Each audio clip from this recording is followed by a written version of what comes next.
So let's get started with our first topic, Deacon Matt. Catechesis is modeled on the baptismal catechumenate. So I can barely say that. I'm racking my brain, and my answer for that is going to be baptism. But why don't you Right, just, yeah, right? Am I right? you are. Or you could have said Jesus or love. Yeah. That's right. So, um, would you just give us a mini refresher course on what is the baptismal catechumenate before we get into explaining it? Absolutely. Well, I've been a director of RCIA, the Rite of Christian Initiation of Adults, for a long time. I think we're going on maybe 12 years or so in different parishes and different dioceses. It's one of my favorite ministries. And one of the reasons I enjoy it so much is because the church's wisdom about the rite, it really just gathers people together. It puts us in typically small groups, although I've had groups as large as 30 people. But even that group, then we break down into smaller groups. But it's the idea of growing a community, surrounding that community with prayer, cultivating a prayerful spirit. So we're talking fellowship, we're talking prayer together, quality time together. If you're thinking in terms of love languages, that's the language that would describe the catechumenate.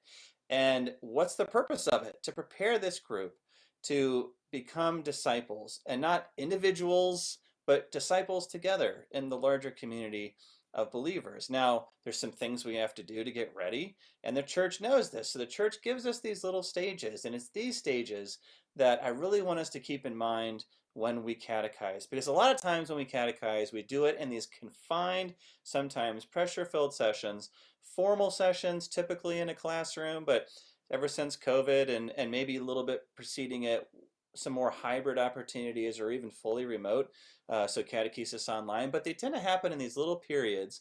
We're going to talk a little bit more later about breaking open that idea that it's not just we can find catechesis to one time, but it's something that we look for opportunities to do always. But that aside, we want to move together as a community, be formed together through these stages. So, what's the first stage of the catechumenate? Well, it's called the pre-catechumenate or the inquiry phase. Now, what's the point of the inquiry phase? To help people feel comfortable about being in this new group, to help people feel like they can ask questions. So, we want to make it a safe space.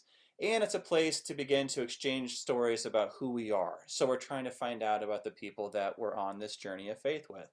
Now imagine taking those three things and applying them to your particular experience of catechesis, which might be 45-minute session or up to an hour and a half. It takes place one night a week or one day. Maybe it's on the Sunday after the Mass.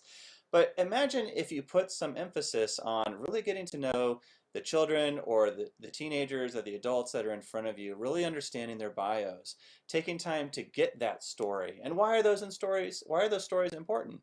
Because it tells us who's in front of us. It tells us a little bit about what they value, what their concerns are, what information they might have about the church or the faith, or what misinformation they might have, the challenges they might be facing in their lives. And I've seen churches, parishes do this so differently, soliciting this kind of information. And I'm talking from within catechetical programs as well as the RCIA. One way to do it is to just create a formal kind of a bio that you have either, again, the group regardless of age, try to fill out to the best of the ability. A lot of times with really young kids, it's parents who are giving us that information. But some sort of level set to let you know who the person or the group is that's in front of you. Why that's so important is because you begin to start to think about the faith as a catechist, not just as a doctrine that needs to be shared, information that needs to be shared, but about things that can be very fruitful, truths that can be very fruitful for people if they're applied to their lives. Another stage you want to think about is the catechumenate itself, because in the catechumenate, we have these beautiful liturgical milestones, right? Like the handing over of the creed, the Our Father. We also have the rite of acceptance, the rite of election. So think about, in your experience of catechesis, how you might incorporate the liturgy. This could be we do some prayer actually in the church together with our group, or we have adoration together, or we do some kind of paraliturgical thing, perhaps in our classroom or wherever we're doing catechesis. Sacramentals can certainly be very helpful with this. But the reason we all know the reason the liturgy is so key for helping us to catechize is because it brings all that we say and do to kind of a focus, to a culmination. Because the whole purpose of our discipleship we find there in the celebration of liturgy, and particularly in the Eucharist.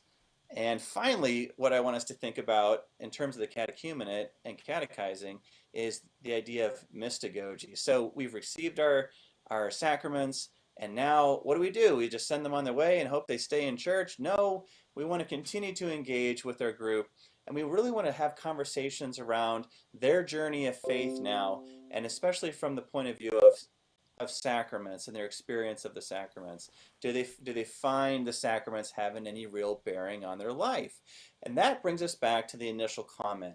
Keeping a catechumenal vision as we do catechesis helps us keep the focus on how the faith really impacts our lives. So that's our first segment. When we want to swim upstream and we want to catechize effectively, we want to be thinking about the catechumenal model and look to it for our inspiration.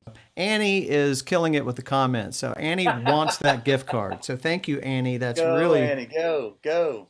All right. But Tristan has joined us. Also, Veronica is watching. So thank you all for joining us on Catechist Stream. Yes. Tonight we're talking about three insights that will forever change the way you think about catechesis. And the first one was that baptism is modeled on the baptismal catechumenate. So do you have any questions for us? I'm not seeing any questions coming in. You must have done a very thorough explanation of Oh, of how that'd be the catechesis. first time ever. Yeah. That'd be the first time ever. I'm not sure about that, but I'm not seeing any new comments. So let's see. So this will be every Monday at 7:30. So yes, it will be, Annie. It will be every Monday at 7:30. So that's our goal, and we hope that you come And back and join us.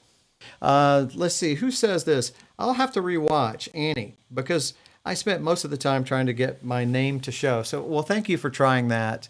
Maybe in between today and next Monday, you can work that out. We'll put that web address up again for you. Well, thanks for the interaction. Let's move on then to the second topic. So, Deacon Matt,